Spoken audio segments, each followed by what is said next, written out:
Hello friend, आज मैं बताने वाला हूँ पावर फैक्टर क्या होता है और पावर फैक्टर के नुकसान क्या हैं और लो क्यों होता है पावर फैक्टर और उसको कैसे इम्प्रूव करें, कैसे उसको बढ़ाएं।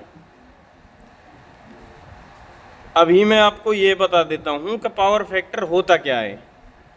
पावर फैक्टर अगर हिंदी में मैं समझाऊँ आपको, पावर फैक्टर का एक उदाहरण ये है कि मान लो आपके घर में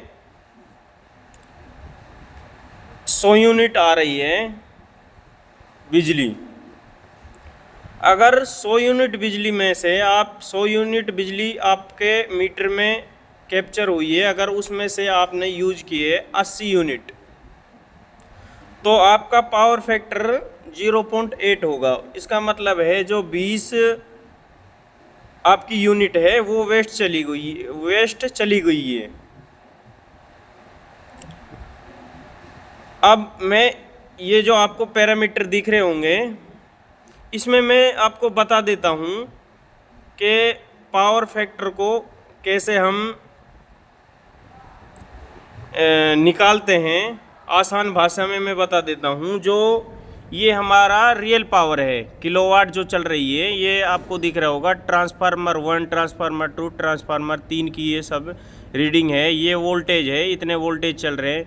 ये एम्पियर्स हैं, इतने एम्पियर्स चल रहे हैं। 652, 298 वोल्टेज, 480 एम्पियर। ये इस पे लोड बीच के पे 2 नंबर पे कम एम्पियर है, बाकी एक नंबर पे सबसे ज़्यादा है। ये फ्रिक्वेंसी है 50 हर्ट्ज़ इंडिया में चलती ही है, प्लस माइनस हो जाती है 1%।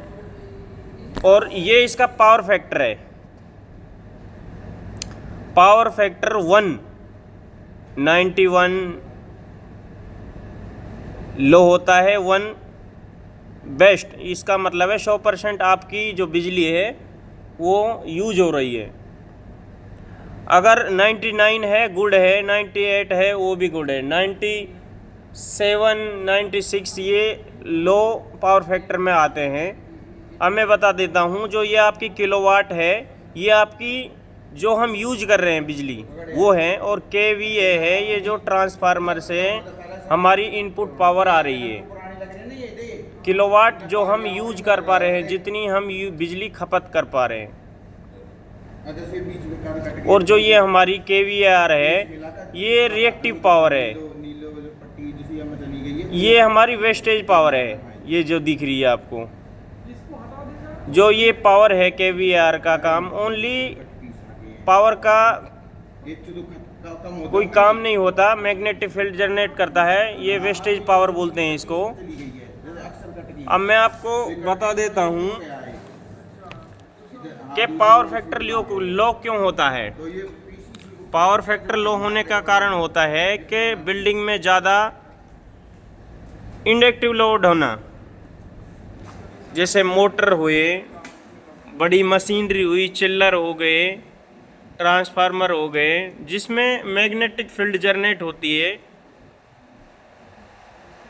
उस तरह की पावर, उससे पावर फैक्टर लो होता है।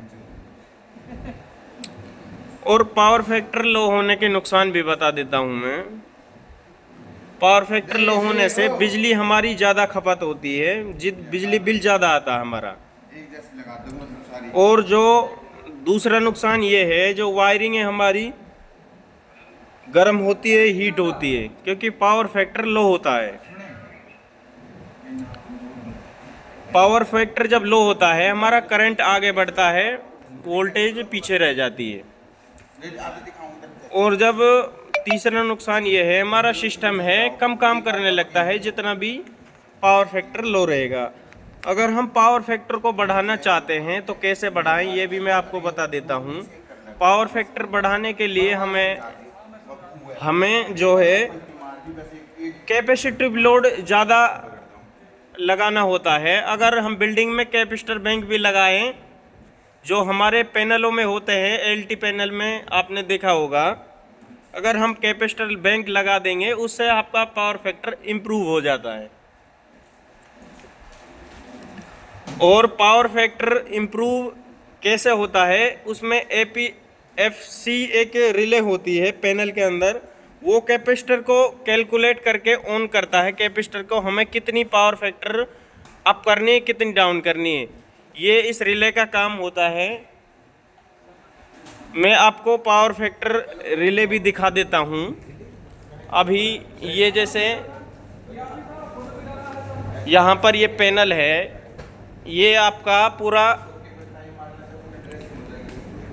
कैपेसिटर बैंक दिखा देता हूँ मैं आपको। ये पूरा कैपेसिटर बैंक है, इसमें इतने सारे कैपेसिटर चल रहे हैं। जो ये है कैपेसिटर बैंक नंबर 9, यही ऑन है और ये सारे बंद है, क्योंकि ये रिले है। जो रिले के अकॉर्डिंग ये रिले है, ये रिले एक्टिवेट करते हैं कि कौन सा कैपेसिटर हमें कितने, जो हमारा माइनस में जा रहा है, जितना हमारा माइनस में जाएगा उतना ही ये प्लस कैपेसिटी बढ़ाएगा। अब मैं बता देता हूँ आपको, ये आपका 50 kVAR का जो कैपेसिटर ऑन है, ये रहा, आपको मैं दिखा देता हूँ 50 kVAR। अब जैसे और बढ़ेगा मैं आपको बता देता हूँ। देखो एक और ऑन हो गया, ये ऑन हो गया, ये पूरा कैपेसिटर पैनल है एक, इसमें 2 ही कैपेसिटर ऑन है। जैसे अब कैपेसिटर डाउन, पावर फैक्टर लो होगा तो ये कैपेसिटर बढ़ते जाते हैं। पावर फैक्टर जैसे ही अप होगा, मेंटेन होगा, तो ये भी बंद हो जाते हैं। ये जो इसकी रिले है, ये इसको पावर फैक्टर कंट्रोलर है। ये आपको मैं इसमें दिखा भी दूंगा कितनी पावर फैक्टर चल रही है। इसमें पावर फैक्टर 97 चल रहा है, अभी ठीक चल रहा है, देख लीजिए। इसी हिसाब से ये 10 kVAR का इसने ऑन किया है, क्योंकि पावर फैक्टर अभी ठीक है, ये 99 मेंटेन रखता है। अगर अभी इससे डाउन होगा तो फिर ये और कैपेसिटर ऑन कर देगा। ये TR1 का है, अभी ये ट्रांसफार्मर 1 का है। अभी मैं आपको ट्रांसफार्मर 2 का दिखा देता हूँ। ये ट्रांसफार्मर 2 का है, इसके पावर कैपेसिटर सारे ऑफ है, क्योंकि इसके पावर फैक्टर मेंटेन है। तो थैंक यू, आप लोग समझ गए होंगे पावर फैक्टर क्या होता है और कैसे काम करता है। अगर ये 4-5 खराब ना हो, किसी पूरी बिल्डिंग को 14 फ्लोर, ये जो हमारे पैरामीटर्स हैं, ये जो आपको मैं दिखा देता हूँ kVAH, इतनी हमारी पावर इनपुट आ रही है, मतलब इतना हम ट्रांसफार्मर हमारी जो HT पैनल पे है, इतने kVH आ रहे हैं और उनमें से इतने यूज हो रहे हैं kWH। जो इसके बीच की जो वेस्टेज पावर होती है उसको पावर फैक्टर बोलते हैं। चाहे उदाहरण में ये भी दे देता हूँ मैं 229, तो 229 इसका मतलब 0 है, 1 आ गया, ये गुड पावर फैक्टर है। अभी जैसे कम अप डाउन होगा वो उसी हिसाब से मैं 9.9 आ गया था अभी। तो ये ट्रांसफार्मर 1 का है। तो पावर फैक्टर इसी को ही कहते हैं। अभी मेंटेन चल रहा, आप ये ट्रांसफार्मर का वोल्टेज है, गुड चल रहा है, एम्पियर भी अच्छे चल रहे हैं, फ्रीक्वेंसी गुड चल रही है। आशा है आप लोग समझ गए होंगे पावर फैक्टर क्या होता है। Thank you guys.